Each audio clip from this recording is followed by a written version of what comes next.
30년간 다니던 집 앞 골목길을 갑자기 사람 한 명이 다니는 것도 버거울 정도로 좁아진다면 어떨까요?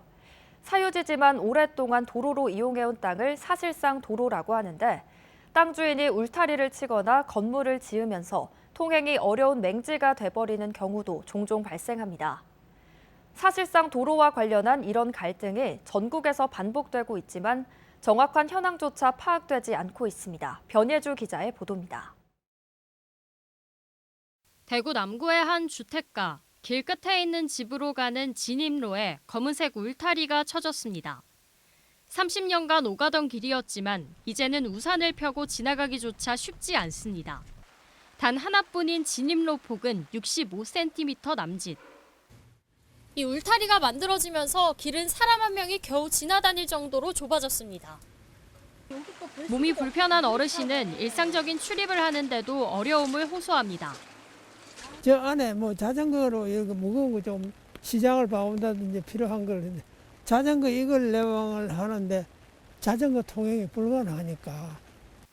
최근 수술을 받고 입원 중인 할머니는 걷는 것도 힘들어 퇴원을 해도 걱정입니다. 휠체어를 타고 병원을 계속 꾸준히 다니셔야 되는데 휠체어를 이용조차 할 수가 없어서 저희 병원을 어떻게 모시고 다녀야 될지 그것도 걱정이에요. 수십 년 도로로 이용한 곳은 사유지로 지난 6월 울타리가 설치됐습니다. 땅 주인은 그동안 진입로로 쓸 수 있게 배려했지만 사생활 보호와 재산권 행사를 위해 울타리를 설치했다고 설명했습니다.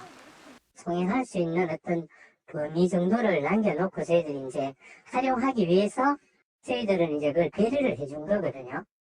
이렇게 사유지지만 오랜 기간 도로로 써온 곳을 사실상 도로라고 부릅니다. 국토연구원의 연구 결과 사실상 도로는 대구에만 약 61만에서 71만 제곱미터입니다.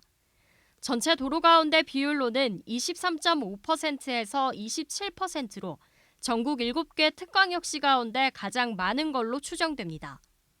사실상 도로 관련 민원은 2019년과 2020년 대구에서만 145건이 접수돼 서울에 이어 두 번째로 많았습니다.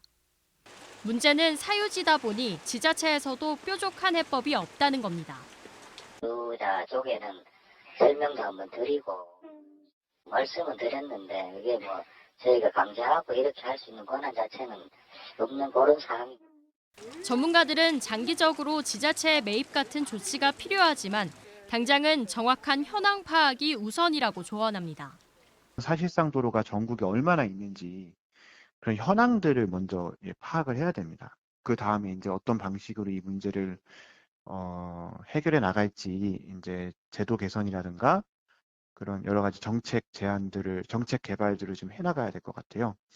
재산권이냐 도로 통행 기본권이냐 땅 주인과 이용 주민 간의 갈등이 좀처럼 해결의 실마리를 찾지 못한 채 반복되고 있습니다. MBC 뉴스 변예주입니다.